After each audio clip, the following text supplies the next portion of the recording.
Every day, Chen Longcheng delivers lunch from his restaurant to the nuclear power plant across the road. The father of two has lived and worked here in Hengchun town in Taiwan's south for more than half his life. But these are some of the final deliveries before the plant is switched off. And with that, the country's nuclear power. Chen thinks that's a bad decision. 那个煤发电应该是没有比那个核能发电还要来得好。我觉得还是核能发电需要继续延役，应该是对百姓比较好，还有对工业也 OK 啦。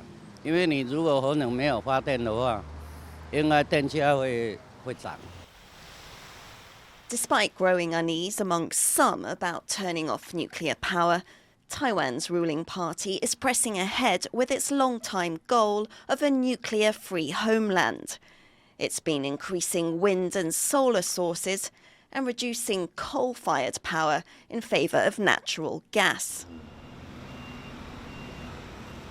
Once seen as a cheap and stable way of helping Taiwan industrialise, nuclear power fell out of public favour because of safety fears, particularly after the 2011 Fukushima disaster in Japan, and the problem of where to store nuclear waste.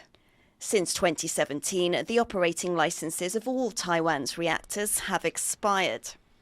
Taiwan's third nuclear power plant opened here on the southern coast in the mid-1980s, when nuclear power accounted for around 50% of the country's electricity. That's now down to 3%. All produced here, the last of Taiwan's 6 reactors to shut down. Taiwan already imports virtually all its energy. That's led to fears about the country's energy supply in the event of a blockade by China, which claims sovereignty over Taiwan. 如果发生了什么问题，也只有2个礼拜的储存的时间，风力更不用说了，就是都不是属于稳定的电源。 现在最稳定的电源就是核三嘛。Businesses already worry about a power crunch after several mass blackouts. In a last-ditch effort to keep nuclear power, Taiwan's opposition-controlled legislature amended the law, allowing plant operators to apply to run for another 20 years. That's come too late to keep this reactor running, and the government says it would take at least a year and a half to restart it. But President Lai Ching-te's Democratic Progressive Party is not ruling out bringing nuclear back sometime in the future.